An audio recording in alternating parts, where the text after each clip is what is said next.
Olá, pessoal, boa noite. Gravar mais um conteúdo aqui, mais um assunto sobre essa parte de educação, sobre ensino.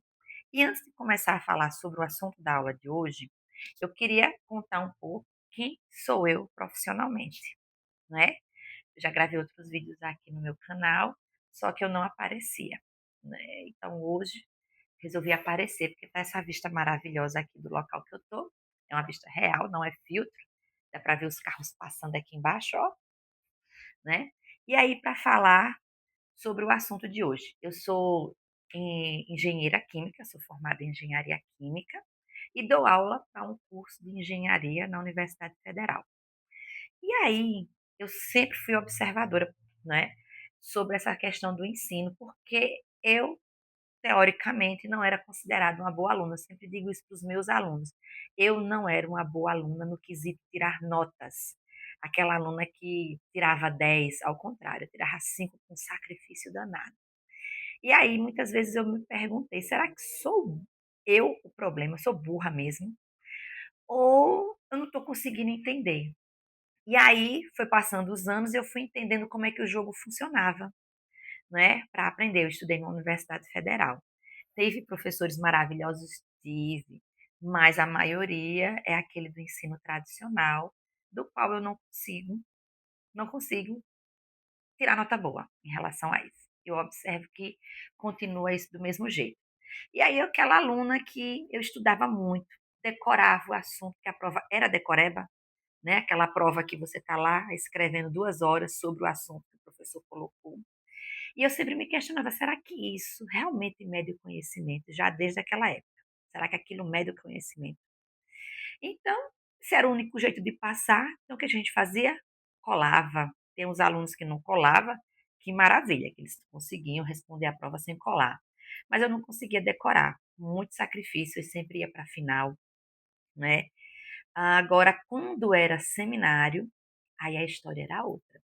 Tinha o meu grupinho de amigos, né, a galera do fundão, e aí a gente sempre se dava bem nos seminários, o meu grupo sempre se dava bem.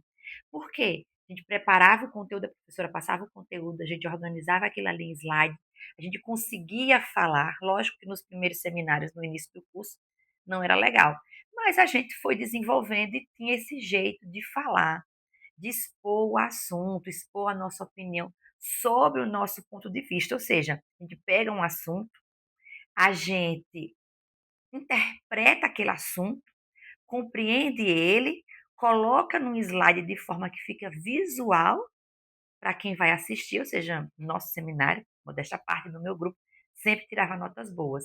Era interessante de ver, de dialogar, de discutir.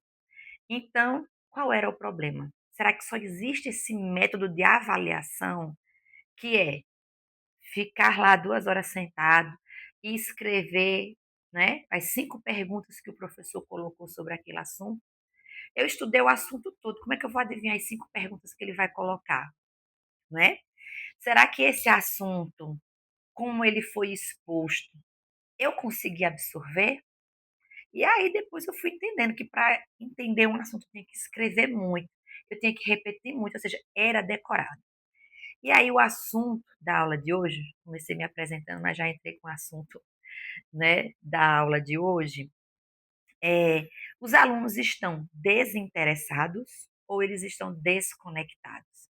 Hoje eu escuto muito falar, os alunos hoje não querem nada com nada, né? Isso vem desde a educação dos adolescentes até na universidade. Já dei aula na universidade e faculdade particular.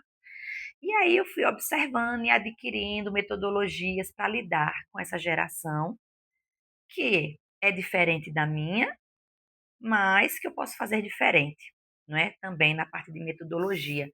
Ou eu iria repetir a forma a qual eu fui ensinada, que é só o professor ali no quadro, não é? Que aí fica essa pergunta que eu pensava, e ainda digo até hoje: o aluno finge que está entendendo o assunto, o professor finge que está super passando esse conteúdo para o aluno, ou às vezes ele nem está preocupado, ele quer dar aula e ir embora, não é? Então acontece de tudo. Então é o seguinte, vamos lá para o nosso pensamento, no final, vamos pensar em organizar isso daí. Os alunos, eles estão desinteressados? Como é o nosso formato de aula? Como é que é o formato de aula? Tradicional, de muitos locais, desde o ensino infantil, falo do infantil porque o meu filho está no terceiro ano do ensino fundamental 1, e aí eu vejo o problema. A pedagoga dele foi lá na escola fazer a avaliação, porque ele é autista, né? Então ele tem acompanhamento com psicopedagoga. E aí é o questionamento que eu fico com ela. O que é que acontece? A professora está lá, crianças de 8 anos, sentadinha na cadeira, a professora lá no quadro, ela escreve coisas no quadro, manda os alunos copiar. Quando termina, ela pede para dar o visto no que os alunos escreveram. Deu tempo de. Aí aquele que é mais demorado, no caso do meu filho, não consegue terminar de fazer a atividade no tempo. Aqueles alunos que já conseguiram terminar a tarefa, faz o quê? Ficou ocioso, eles querem conversar. E aí deu tempo, a professora encerra o assunto, quem copiou, copiou, quem entendeu, entendeu, vamos para o próximo. E aí eu fico pensando, será que isso não acontece no ensino das outras séries até na frente? Lógico que tem professores diferentes, tem. Estou falando de um contexto geral, né? De que ainda o nosso método de ensino é tradicional. E será que não podemos fazer nada para mudar? Aí eu vou entrar em outro assunto. Tem uma amiga minha que ela é diretora de uma escola municipal, né? E aí os alunos, sempre é chamada em sala diretora de algum problema que teve na turma, o professor não conseguiu controlar a turma bagunça, ninguém quer saber de nada. Mas por que que quando ela chega na sala, e ela faz o conteúdo, ela está ali com os alunos, ela me informa que os alunos obedecem a ela, porque são alunos do Fundamental 2, né? Fundamental 1 e 2 que tem lá na escola municipal que ela trabalha. Por que que com ela tem atividade, ela consegue manejar esses alunos, ela consegue fazer uma atividade com que eles prestem atenção. Por quê? Porque ela saiu do tradicional. Ela pensou em exercícios, em atividades que coloquem eles em movimento, não é? E aí a gente chega na universidade que nós estamos dando aula para futuros profissionais que vão para o mercado de trabalho e daquele formato, decoreba. Ele chega lá no trabalho, vai ter aqueles cálculos todos.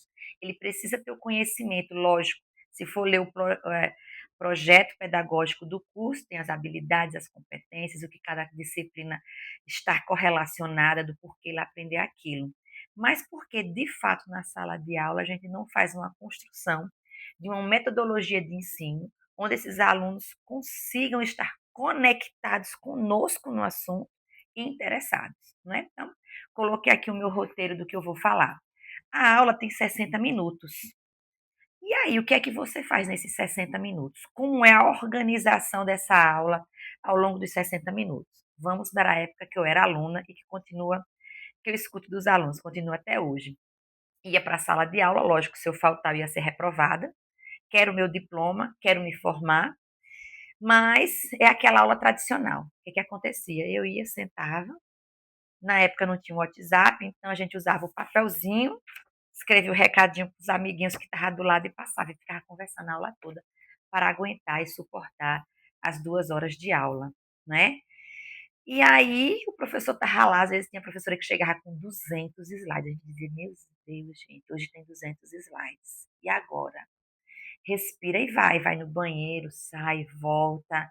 E a professora lia o slide. E o que cai na prova? A gente pegava as provas dos anos anteriores, que lá em Campina Grande a gente chamava que era o leite. Quando terminava um semestre, a gente comprava as provas de quem pagou a disciplina, porque as provas eram as mesmas. Mesma decoreba. Então, quem decorava se dava bem, quem não decorava, que era o meu caso, se dava mal. Ou às vezes, se eu conseguia decorar a prova que ia cair de novo no semestre seguinte, aí eu tirava um 7 e conseguia passar, não é? Então, são 60 minutos de aula. E aí, os alunos realmente estão presentes nessa aula? Ou está só o corpo ali?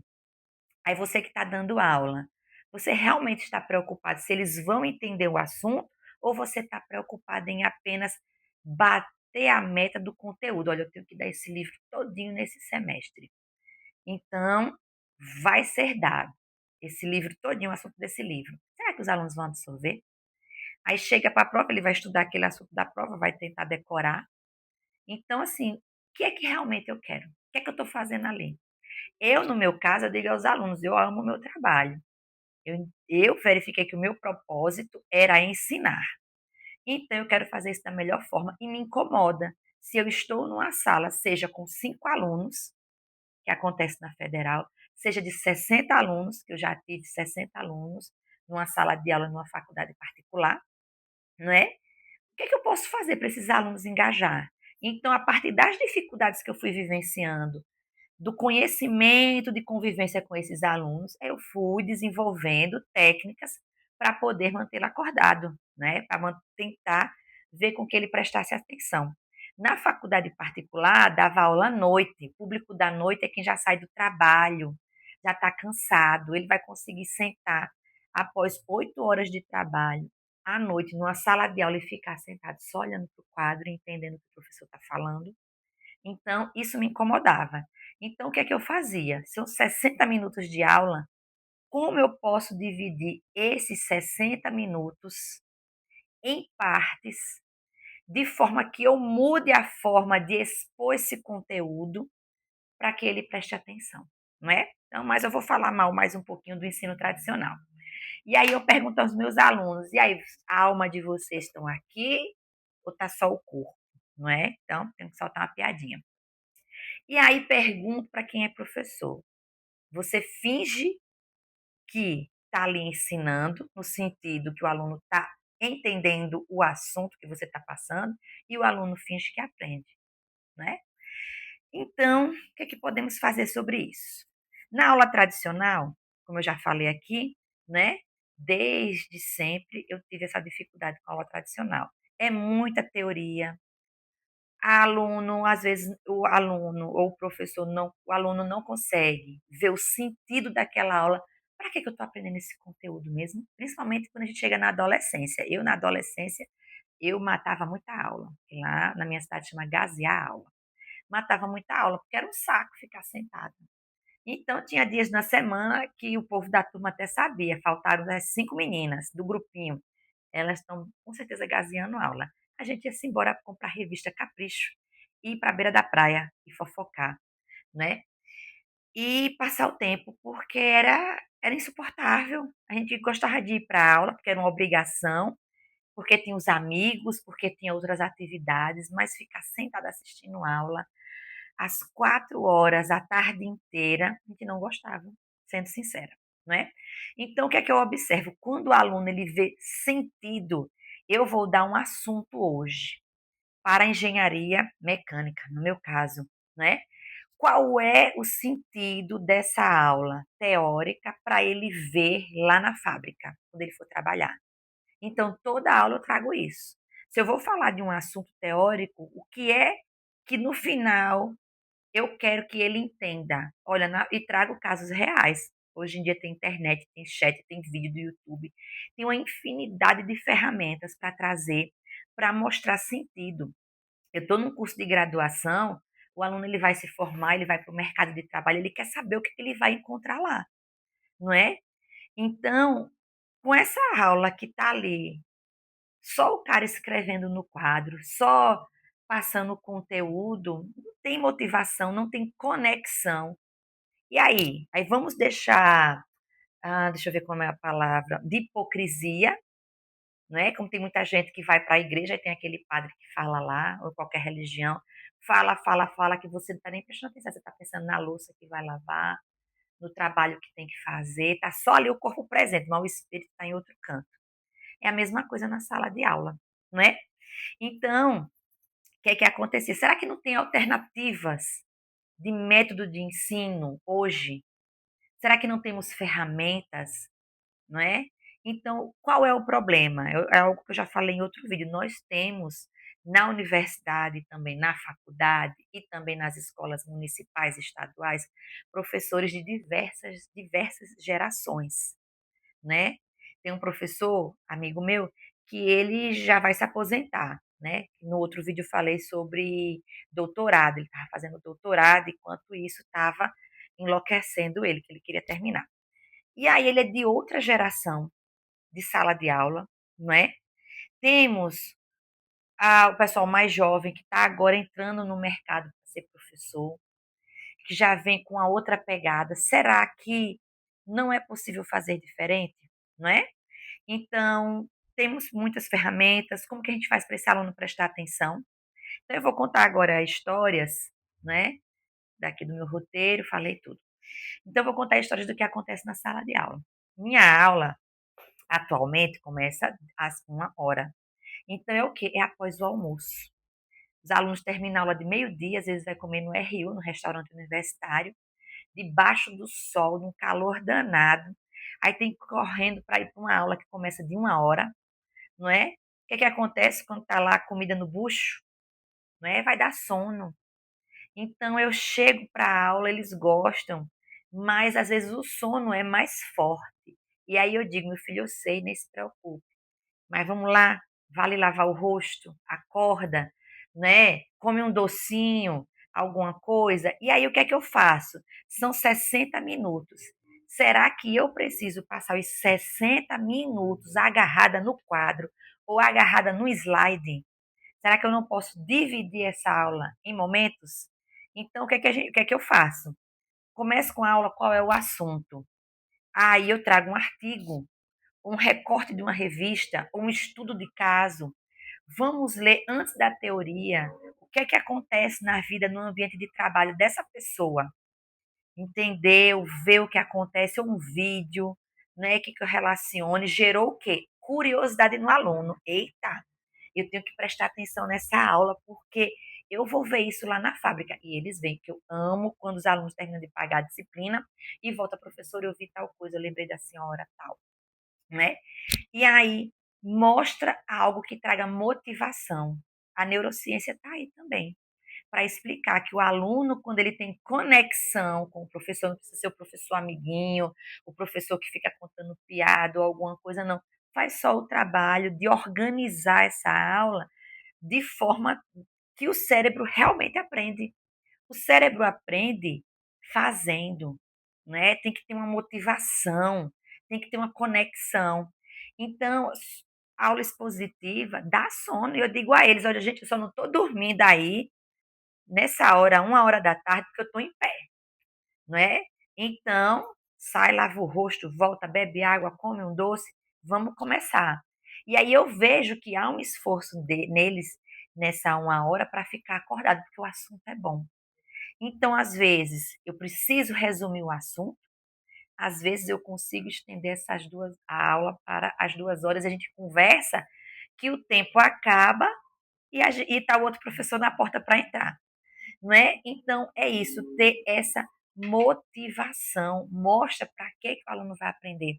Depois tu vai lá para o slide, mostra figuras, tem vídeo, qual é a parte teórica, o que é que tem de teoria? Um parágrafo, eu sempre faço isso. Cada aluno lê um parágrafo. Escreva aqui, meu filho, as palavras-chave do que você viu desse parágrafo, do assunto teórico que eu estou falando. Aí o aluno vai lá e cada um fala. Como ele tem que falar, agora, lógico, tem aluno que tem dificuldades? Tem. E a gente vai tendo esse manejo para ver, olha, você pode falar, você tem algum problema em falar, você é tímido ou não consegue. E a gente vai descobrindo tanta coisa. A sala de aula é maravilhosa, não é? Que mais? Qual é o sentido dessa aula? Já falei qual é o objetivo. Lá no PPC, qualquer canto hoje a gente vê as habilidades e competências. Se você vai estar dando aula para alguém que vai para o mercado de trabalho, o que é que faz no trabalho para o qual você está ensinando, não é? E aí tem que ter uma participação ativa, que é escrevendo, lendo, grifando, falando, discutindo com outro aluno de forma planejada. Dá trabalho? Dá trabalho. Dá trabalho do mesmo jeito que dá trabalho preparar um slide, não é? Mas eu acho que é mais assim, a vontade de tentar trazer essa pessoa que está ali sentada conectada com você para o que você está ensinando. Então, isso me incomoda. Então, se o aluno está com sono, se não está dando, é final de semestre, não está dando, não vai entrar na cabeça do aluno. Então, será que é possível eu pegar todo esse assunto e resumir, trazer para ele um resumão? E ainda para terminar, o que é que eu faço na aula? Fofoca. Nossa, quando tem uma fofoca para contar, os alunos acordam na hora. Fofoca de quê, professora? Qualquer coisa da vida, né? Qualquer coisa para quebrar um pouco. Pode ser um assunto. Ai, mas eu sou um professor muito sério, não gosto não. Pega uma notícia no jornal, o que é que fala aí? Um artigo científico, o que é que está falando? O que é que está acontecendo? O aluno acorda, ele quer falar, ele também quer se expressar, outros não querem porque tem vergonha, não é? Mas é possível organizar a aula. Então, recapitulando, pega os teus 60 minutos de aula, qual é o objetivo na aula? Qual é a correlação dessa aula com a vida profissional desse aluno? Traz casos reais desse assunto que ele pode ver onde ele for trabalhar. Então, no meu curso de engenharia mecânica, pode botar do primeiro período para o último período, eu trago assunto. Eu trago assunto que ele vai ver em sala de aula. Ai, professora, mas eu estou pagando o cálculo 1, 2 e 3. Para que serve isso? Tem. Tem função para tudo. Eu, quando era aluna, não sabia, e eu tinha essa revolta para saber por que, que eu estou pagando o cálculo 1, 2, 3, física 1, 2, 3. Aí, quando a gente chega lá na fábrica, temos, lógico, diversas outras coisas para tomar conta, principalmente na parte de gestão de pessoas, né? E aquele conteúdo teórico que eu estudando em sala de aula, o aluno vai ver. Só que ele vai ver não decorado, ele vai ver de uma forma que ele consiga raciocinar e trazer a resolução de problemas. Então é isso que eu tinha para falar hoje. Será que seu aluno ele é desinteressado ou ele está desconectado? E aí, conversando, a gente pode trazer ideias. Tecnologia está aí para nos ajudar, não é? Para trazer ideias, motivação, aquilo que faça com que o aluno fique acordado, porque tudo num curso universitário é interessante. Todas as disciplinas são interessantes. O problema é como ela é passada, tá bom? Um abraço para vocês e até o próximo vídeo.